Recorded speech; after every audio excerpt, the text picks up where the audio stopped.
let's break down every running back, every wide receiver, every quarterback, and every tight end that you could possibly need to add on the waiver wire moving into week 4 of 2024 fantasy football. Before we do so, let me remind you guys that Underdog is the place you want to be if you want to get in on additional fantasy football action all season long. All of their week 3 pick'ems for Monday Night Football are already live. If you guys want to claim a free Joe Burrow over half of a total yard pick'em, you can do so by signing up on Underdog with promo code THECATCH. And don't worry, if you guys watch this video later in the week, you will still receive a free pick'em to use either towards Thursday Night Football or Sunday's slate of games. And on top of that, all new Underdog customers who sign up with promo code THECATCH are going to receive a 50% deposit match up to $1,000. So that's a free pick'em to use towards week 3 or week 4 and up to $1,000 in bonus cash on Underdog when you sign up with promo code THECATCH. All right, let's not waste any time. Let's hop right into this bad boy. Week 4 waiver wire ads. Chuba Hubbard is going to top off the running back list. He does come in at 61% rostered, but the Red Rifle himself, Andy Dalton, has reshaped this offense. Yes, Bryce Young, unfortunately, you are just that bad. This looked like a completely different offense with Andy Dalton at quarterback. He's the only quarterback so far on the season, before Sunday Night Football is wrapped up, to throw for over 300 yards and 3 touchdowns in a game that benefited essentially everyone on this offense, including Chuba Hubbard, who may or may not be floating around in your league, as he sits at 61% rostered. But he finished week 3 against the Raiders with 27.9 fantasy points, 114 yards on the ground, 5 targets, 5 receptions, 55 receiving yards, and a receiving touchdown. As a matter of fact, this offense was impacted so positively that Miles Sanders even walked away with 11 fantasy points. He sits at 6% rostered. He had a touchdown, but it was kind of towards the end of the game. I don't know if we're going to see this Panthers team necessarily blow out the Bengals, the Bears, or the Falcons in the next 3 weeks, but maybe we can keep an eye on Miles Sanders. If Chuba Hubbard is out there, he is a back getting enough volume right now. And the Panthers probably going to be more and more competitive game scripts from now on. Hopefully, we'll see what Andy Dalton brings in the future, that he absolutely needs to be rostered, especially with how many injuries we've seen over the past couple weeks. Let's move along to Cam Akers, who sits at 58% rostered. He was a really, highly added player going into week 3 with Joe Mixon and my guy, Dameon Pierce, down. So I will say, if Joe Mixon is starting playing in week 4, Cam Akers loses a lot of value here. He's also really highly rostered, but at least we know Cam Akers is the clear kind of handcuff to Joe Mixon at the time being. And, Akers, 9 touches, had a receiving touchdown, 9.9 fantasy points, barely missed that double-digit mark. I think he's worth rostering if you're struggling at the running back position, because he's just a solid handcuff. And if Joe Mixon misses week 4, then Akers fills in and is at least part, of the offensive game plan for the Texans going up against the Jaguars at home. And let's face it, this Minnesota Vikings defense that Akers and the Texans faced in week 3 might be the best defense in the whole league. So if he starts in week 4 against the Jaguars, we can at least expect better things. All right, moving along to the running back who I told you guys going into week 3, I thought should be the top priority add at the position. That's Braylon Allen. He now comes in at 46% roster, 9.8 fantasy points in week 3 against the Patriots. Nothing crazy. Maybe he got, a little bit more action here because the Jets were blowing out the Patriots and everything, but we're still seeing involvement from Breece Hall and Braylon Allen. We are seeing this offense starting to open up a little bit more. We saw some more Lazard in week 3, a little bit more Mike Williams, and more involvement from Tyler Conklin. But we really break down this offense. They need playmakers, and Braylon Allen is a playmaker. 5 yards per catch and 3 targets, 3 receptions in week 3. They're going to face the Broncos, the Vikings, the Bills, the Steelers, some tough games coming up. Maybe outside of the Broncos, but they did just blow out the Tampa Bay Buccaneers this past week, so we'll find out. But regardless, I think Braylon Allen's going to continue to be involved. He sits at 46% rostered, so a little bit higher. But Braylon Allen continues to be a very strong handcuff who at least is getting involvement. And in a worst case scenario is someone you can plug in. Cross your fingers that he scores or at least gets you 8 or 9 fantasy points. Moving along to Alexander Madison, who, we've talked about the past 2 weeks.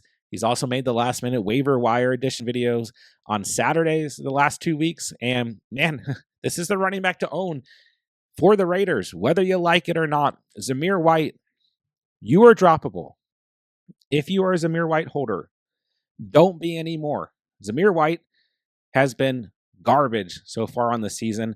And I told you guys, if Zamir White can't muster up anything against the Panthers, and admittedly, the game script didn't help Zamir White, but still, if he can't muster up anything against the Panthers, we're dropping him. 3.3 yards per carry in week 1, 2.6 in week 2, 3.4 in week 3. Meanwhile, I will say Alexander Madison been really, really, really inefficient, but 16 fantasy points, a touchdown in week 2, and then 13 fantasy points this past week. He's getting the goal line work. He's getting the receiving work. He's fantasy relevant, whether we want to like it or not. He is literally fantasy relevant. And at this point, he is the running back on the Raiders to own. He's got to be a top waiver wire addition moving into week 4. That brings us to another player who's 44% rostered, and that's Bucky Irving, who had 7.78 yards per carry, 9 rushing attempts, 70 yards in week 3, as well as 3 targets and 3 receptions. I'm a Rachaad White guy. If you are new to the channel, if you're not, you already know it. So am I worried about Rachaad White? Yeah. Very, very, very inefficient. Almost as inefficient, if not less inefficient than Zamir White. He had 2.83 yards per carry in week 3. We'll give him a pass in week 2 because he was dealing with the groin injury, but then just 2.07 yards per carry in week 1. He is getting receiving work. I mean, the 6 targets, 5 receptions, 18 receiving yards. Like in week 3, we're still seeing that. I gave him at least maybe fantasy stat line at 8.5 points. That didn't completely screw you, but probably still screwed you in week 3.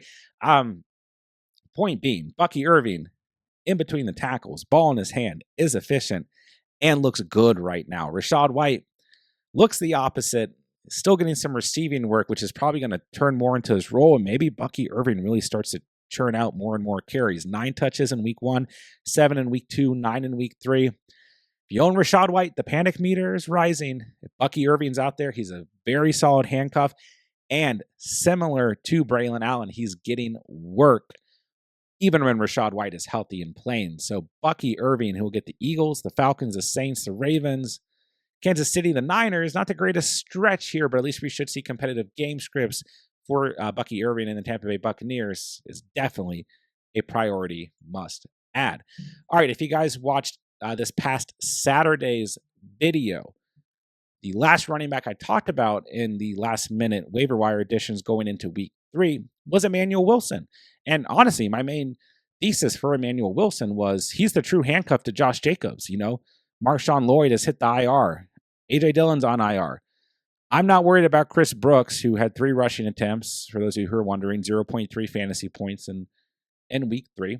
Emmanuel Wilson could definitely start to get a few carries here and there, but at the worst is a really good handcuff because there's really no one else here on this roster, as we just went over, behind Josh Jacobs. But Emmanuel Wilson had 16.5 fantasy points in week 3. He had 12 total touches and 2 receptions, one of them that went for a touchdown. And he was effective at 4.17 yards per carry. So Emmanuel Wilson is going to rise up in terms of a handcuff player that we want to add in fantasy football. He outscored Josh Jacobs in week 3, and he only had 2 less touches than Josh Jacobs. Now, obviously, Emmanuel Wilson had the receiving touchdown. You take that away. We're looking at a different situation here, but he's a strong handcuff. I'm not going to start him in weeks 4 or 5 or 6 or anytime soon, but a really good handcuff and a player we should be viewing as a top waiver wire ad approaching week 4. All right, let's move along to the wide receiver position. You're going to see a couple players on the screen who are highly rostered in leagues. Let's start with Roma Dunze, who had 23.4 fantasy points in week 3. I was honestly surprised to still see him at 82% rostered, more rostered than, a player like Deontay Johnson you see on the screen as well. But I know Roma Dunze in a lot of leagues I'm in was getting dropped, was being considered like an add-on to trades and stuff like that. And, we look at the Bears overall in week 3 at the Colts, saw some life here. Maybe not from players like DeAndre Swift and the run game, but we saw some life from Caleb Williams and the passing game. 360 passing yards, 2 passing touchdowns. Caleb admittedly did have 2 interceptions and 1 lost fumble in this game, but the main beneficiary of all of that was Roma Dunze. DJ Moore had a solid game at 15 fantasy points. Cole Kmet had 25.7 fantasy points, also good, and I guess better than Roma Dunze, but Roma Dunze still had 23.4 fantasy points, 11 targets, 6 receptions, 112 receiving yards, 18.6 yards per catch, and a touchdown. So if he's out there, this is a player who I think can really take over what Keenan Allen's role was supposed to be in this offense. We all know, everything about Roma Dunze. Is a highly touted, prospect coming out of college going into the season. But I think there is something to really pay attention to when we have a rookie quarterback and a rookie wide receiver coming into the league at the same time. They're going to play the Rams in week 4. A beautiful matchup. They're going to play the Panthers, good matchup, and the Jaguars, good matchup before they hit a week 7 bye week. So Roma Dunze got dropped. Take a look. He's worth rostering at this point in time. Let's move along to Deontay Johnson, another player who became a drop in a lot of leagues. Maybe not a lot, but in some leagues because he's at 74% rostered. 3.9 points in week 1, 4.5 in week 2. But as we alluded to on the last screen, or when we talked about running backs, the Red Rifle, Andy Dalton, has come to save the Carolina Panthers, and Deontay Johnson, 26.2 fantasy points in week 3. And he almost had another touchdown in this game, but 14 targets, 8 receptions, 122 receiving yards, a touchdown, and 15.2 yards per catch. He gets the Bengals, the Bears, the Falcons. A beautiful matchup in week 7 against the Commanders. But the point being here is that he had 14 total targets, and he's the first look in this offense. I will mention Adam Thielen, who I was originally going to put in the video, but he suffered a hamstring injury. I don't like hamstring injuries, but, Thielen's at 36% rostered. If he's out there, he's certainly worth a look. Xavier Leggett had 3 targets, just 2 receptions, 6.2 fantasy points. Then Jonathan Mingo had 4 targets, 3 receptions, 5 fantasy points. So maybe in Thielen's absence, we start to take a closer look at Xavier Leggett or Jonathan Mingo, assuming that Thielen does not play in week 4. If Thielen does play in week 4, he's certainly a player we can add off the waivers. But overall, the wide receiver that I want the most on the Panthers, if he was dropped in your league, if you're in a smaller league, if you have less bench spots in your league, or if he was just straight up dropped because maybe your fantasy manager in your league doesn't believe in Andy Dalton, pick him up. He's going to be worth starting in full PPR, especially from here on out.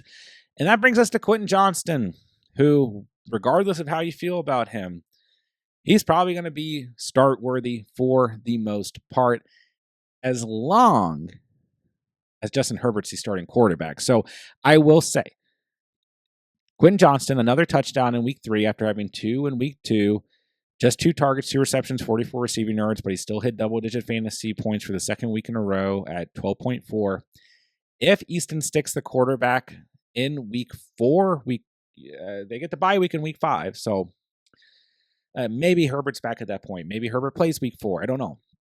Kind of up in the air, but the chemistry between Justin Herbert and Quentin Johnston has been real through these first 3 games of the season, even though, week 1 wasn't great. Quentin Johnston still had 5 targets and 12.6 yards per catch. So this one, he's 63% rostered. It might not happen, but he's at least worth rostering and starting, especially against weak defenses, if Justin Herbert's the starting quarterback. All right. Oh my goodness gracious. Jawan Jennings, I am glad. I told a lot of people to start Jawan Jennings. If you guys watched Saturday's video, the last minute waiver wire additions, going into week 3, Jawan Jennings was one of the players at top of the list. 43% rostered. And Is it going to matter if Debo's healthy or if Brandon Ayuk's healthy or catching footballs or not catching footballs, or if George Kittle's healthy or not healthy, or C-Mac's healthy or not healthy?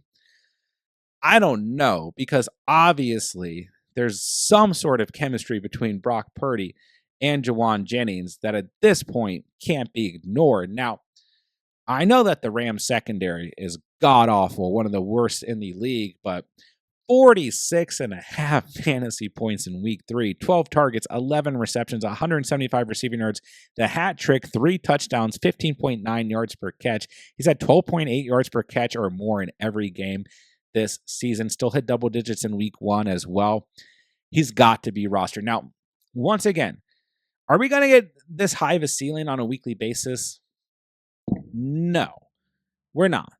Okay. But we've got to take into, consideration that even if he's not playing the awful Rams secondary, or if Debo's not out, Kittle's not out, there's something here. There's no way Kyle Shanahan and company look at this performance and say Jennings is not going to be part of the offense moving forward. They get the Patriots, the Cardinals, the Seahawks, the Chiefs in the next coming weeks, and then Dallas in week 8 before they hit a week 9 bye. Listen, I don't know if you're going to even start Jawan Jennings in week 4, but we're not going to ignore 46.5 fantasy points. He's got to be a priority add as we approach week 4 of the season. Let's move along to Allen Lazard, 39% rostered. Listen, it's going to be a bumpy ride with Allen Lazard, okay? It just is. 26.9 week 1, 3.1 in week 2, 13.8 in week 3. 3 targets, 3 receptions, 48 receiving yards, a touchdown, 16 yards per catch in week 3. Gets the Broncos, gets the Vikings, gets the Bills, gets the Steelers. It's going to be up and down here, but Allen Lazard should be rostered just because he's going to be a viable flex option. You have a lot of these volatile wide receivers in the flex and full PPR leagues, especially in double flex formats, all these injuries mounting up. We know what we're going to get with Allen Lazard. It's a boomer bust play. It's a touchdown dependent play. I don't know if we're going to see that ceiling that we saw in week 1 again anytime soon. But if the floor is closer to 13.8 fantasy points like we saw in week 3, then I'm okay with it. Am I going out of my way to start Allen Lazard? No, but he certainly still needs to be considered a waiver addition as we approach week 4, and I'll just leave it at that. Jalen Nailor, another player who made Saturday's video for last-minute waiver ads, and I told you guys in that video that I really liked Jalen Nailor as a potential start and a potential flex option moving into week 4. And 9.1, 14.4, 12.4, those are your 3 stat lines for Jalen Nailor through 3 games, a touchdown in each game this year so far. The volume hasn't been that high. He hasn't had more than 4 targets in a single game, but he's had a touchdown each game. He gets the Packers in week 4, the Jets in week 5. Not great matchups here. And Jordan Addison might be back, but I've talked about this for the last 2 weeks with Jalen Nailor in the waiver wire and the last minute waiver wire videos. I think Jalen Nailor is a big enough part of this offense that even if Jordan Addison comes back, I'm not really concerned about it. And I've also, even before Sam Darnold's best performance of the season so far, I've said with Darnold playing at the level that he's playing at in this passing attack led by Kevin O'Connell's, offense and everything, they're definitely capable of including 3 wide receivers even when Addison comes back and Nailor still being relevant in this offense. And sometimes even, you got JJ lining up, then a healthy Jordan Addison lining up. That might even open up things more for Jalen Nailor. So especially with how the Vikings played against the Texans in week 3, I really continue to like Jalen Nailor as a priority add at the wide receiver position. Moving along, let's talk about a different Jalen Tolbert of the Dallas Cowboys. He made last week's video, and I even made a kind of out-of-pocket call in the start-sit video and said, I like Jalen Tolbert as a flex in week 3 because I think this game script against the Ravens is going to be good. Now he gets the Giants in week 4, and he scored a touchdown in week 3 and had 13.2 fantasy points. So, it's a good matchup once again at the Giants in week 4 before a bad matchup in week 5 against the Pittsburgh Steelers on the road. This Cowboys team searching for wins, kind of up in the air right now, but point being, Jalen Tolbert is 11% rostered. He had 5 targets in week 3. just one less than Brandon Cooks, and he's outscored Brandon Cooks 2 weeks in a row at the wide receiver position for the Cowboys. So Tolbert, a good depth piece, definitely a wide receiver worth rostering. Am I going to start him anytime soon? I don't quite think so.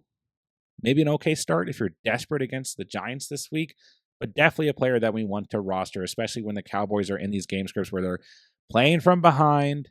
They need to throw the football. And if this past Sunday was any indication, then this Cowboys team is going to continue to do that. All right, let's look at Calvin Austin, who's just 1% rostered. I got to mention him, 95 receiving yards, 23.7 yards per catch, 5 targets, 4 receptions, a touchdown, 19.5 fantasy points. Okay, 1.7 points, 1.6. Those were his marks in weeks 1 and 2. So do I feel super confident in Calvin Austin?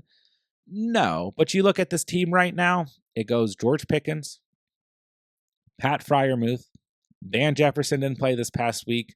Then he got Scotty Miller, Najee Harris, Jalen Warren. Like the playmakers here, the players who could potentially catch footballs here is very thin overall.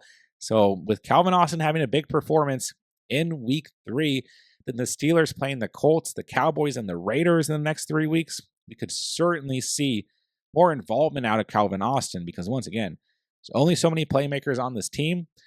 And this offense is slowly, with Justin Fields at quarterback, slowly starting to open up more and look more and more in control of games. So Calvin Austin, am I going to go out of my way to roster him? Probably not. But he's certainly a player to keep an ad on. And those of you in deeper leagues, especially full PPR leagues that are deeper, he's definitely worth an addition if you're struggling bad enough at the wide receiver position. All right, I'm going to quickly go over the Rams wide receivers. I didn't put any of them in the last minute waiver wire ad for Saturday's video because the volume's way too volatile for these guys. That was my thesis.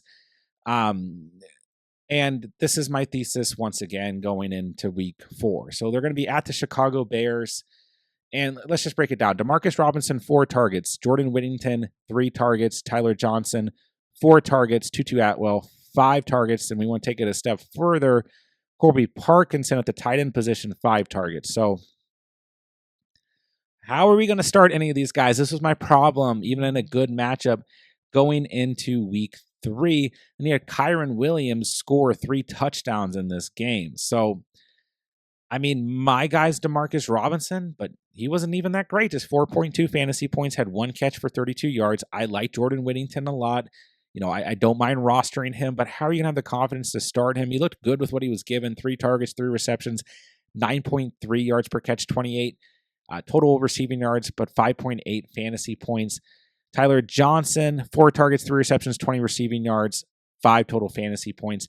Tutu Atwell had that big catch towards the end of the game, which really increased his stat line for the day, bringing him to 13.3 fantasy points, 4 grabs for 93 total yards. But you take away that big reception, you're basically left with nothing here.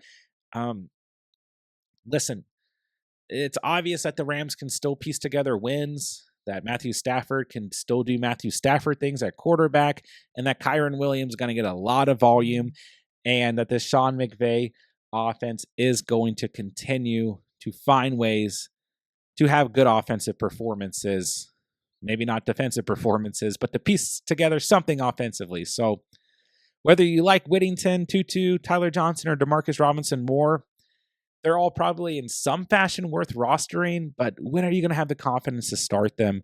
Especially, this is the perfect type of game script to evaluate the Rams wide receivers because the Rams were essentially playing from behind the whole time until the very end of the game and needed to throw the football.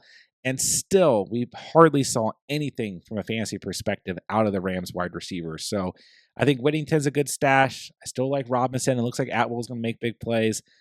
But man, it's just way too volatile for me. It really depends on how thin you are at wide receiver and what type of depth you need at the position as we approach week 4. Let's wrap things up with the quarterback and the tight end position. And I'll briefly talk about Caleb Williams, who got dropped in some leagues after that 7.2 and 9.3 performances through the first 2 weeks of the season. I actually own Caleb Williams in 1, league. It's pretty low on him going into the year. Didn't really like him at his ADP. But then I looked at his schedule: Colts, Rams, Panthers, Jaguars, bye week, Commanders, Cardinals, Patriots, Packers, Vikings, Lions, Niners, Vikings, Lions, Seattle Seahawks. For the most part, especially in the early part of the season here, once again, Rams, Panthers, Jags, Commanders, Cardinals, you have a lot of really good matchups. So for that reason, I didn't drop him quite yet. And although he still threw 2 interceptions and had a lost fumble in week 3, he still had 19 fantasy points. We talked about a little bit earlier in the video, over 360 passing yards and 2 passing touchdowns. So Caleb Williams, at least worth rostering due to the matchups coming up and the fact that he showed us some light at 52 passing attempts in week 3 against the Colts. So am I still overly confident in starting Caleb Williams? No, not quite yet, but the matchups the next couple of weeks make him a player if he's out there. Definitely worth rostering and definitely encouraging to see some positivity from the Bears offense in week 3. Let's move on to Sam Darnold, who I've talked about in every waiver wire video since week 1. He's made, the last minute waiver wire videos as well. And I liked him a lot going into week 3. He's jumped up to 38% rostered and had his best fantasy day of the year so far in week 3 through 4 touchdowns. Sammy Darnold, 2024 season, week 3, 4 touchdowns. Let that marinate.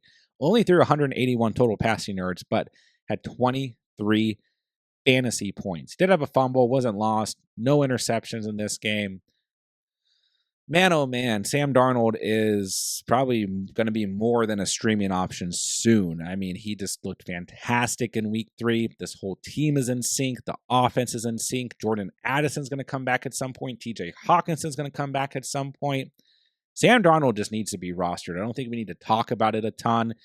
38% rostered. That's going to change after this week, especially when you look at guys like Baker Mayfield and Derek Carr, who fantasy-wise and real-life football-wise came back to earth in week 3. Sam Darnold might be the guy we're hunting for on the waiver wire. Okay, Justin Fields, 19.4 fantasy points. He sits at 27% rostered, but 19.4 in week 3. Pretty solid mark. Had a touchdown through the air and had a touchdown on the ground. Finally, had less rushing yards overall, but that was kind of expected against the Chargers defense, but he did find the end zone on the ground. Did have an interception, his first of the year, but overall, we're just slowly seeing the Steelers offense start to open up a bit, like we talked about when we went over Calvin Austin. This Arthur Smith system looks like it kind of works for Justin Fields and the way that this team is built. So do I expect a crazy high ceiling out of Fields on a week in, week out basis? No, but once again, very encouraging what we saw in week 3. A little bit more scoring out of the Steelers and a little bit more scoring that was actually, tailed back to Justin Fields and not like the kicker position or something. But more importantly, the Steelers are going to face the Colts, the Cowboys, and the Raiders in the next 3 weeks. All very solid matchups for the quarterback position, amongst other offensive positions. So I like Fields at the moment if you are struggling at the quarterback position. He sits at just 27% rostered. And Andy Dalton, like I said earlier in the video, who sits at 7% rostered, finished week 3 with 24.5 fantasy points, is the only quarterback at the time recording this so far on the 2024 season to throw for over 300 passing yards and 3 touchdowns, 3 passing touchdowns in a game. The Red Rifles here, he's going to save the Carolina Panthers. He gets the Bengals in week 4, then the Bears and the Falcons. Listen, are we going to get 24.5 fantasy points out of Andy Dalton every single week? No, we're not. We're just not. But we can't ignore this, okay? Double quarterback, super flex formats. He could easily still be out there on the waiver wire. He might not be. Single quarterback, I don't know if we're starting him right away, but he's got to be looked at as a potential streaming option. I mean, week 7, he gets the Commanders. Week 10, he gets the Giants. Week 15, he gets Dallas. Week 16, he gets the Cardinals. Week 17, he gets the Bucs. So there's some pretty solid matchups in the fantasy playoffs, assuming he's still the quarterback there. So just keep a close eye on it. Very, very lowly rostered overall. Looked great in week 3. I mean, seriously, some of these throws, I know it was the Raiders defense, but some of these throws were super, super solid. So Dalton, keep a close eye.